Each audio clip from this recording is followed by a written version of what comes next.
বেশি আমরা করোনা মহামারী সম্পর্কে প্রত্যেকেই জানি, কারণ দীর্ঘ সময় ধরে অনেক লোক মারা গিয়েছিল। কিন্তু একটা রোগ আছে যেটা আমাদের সাইলেন্টলি ভারতবর্ষের বহু রোগ, প্রায় 10 জনের মধ্যে একজন দেখা যাচ্ছে এই রোগে আক্রান্ত হয়ে কম বেশি তারা মারাও যাচ্ছেন।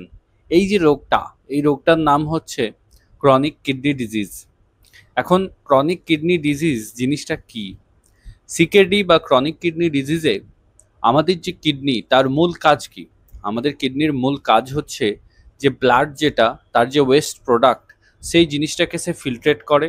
এবং তার সাথে সাথে সে কি করে, আমাদের যে বিভিন্ন রকম ইলেকট্রোলাইট, অর্থাৎ সোডিয়াম, পটাশিয়াম, বাইকার্বনেট, অ্যাসিড, এইগুলোর একটা পিউরিফিকেশন, এক্সক্রিশন, অর্থাৎ মূত্রের মাধ্যমে সেটাকে বর্জন করা বা শরীরের প্রয়োজন অনুযায়ী রিটেন করা, ফ্লুইড ভলিউম যে কন্ট্রোল করা, এই জিনিসগুলো কাজ করে।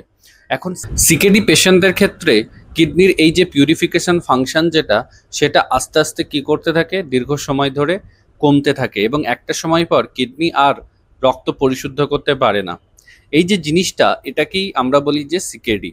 এবং সিকেডি আছে কি না এটা দেখার জন্য কতগুলো আমরা ব্লাড টেস্ট করি কিডনি ফাংশন টেস্টের আন্ডারে।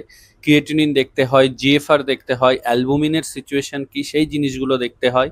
এবং এগুলো দেখেই আমরা স্টেজিং করি যে সিকেডির কোন স্টেজে আছে।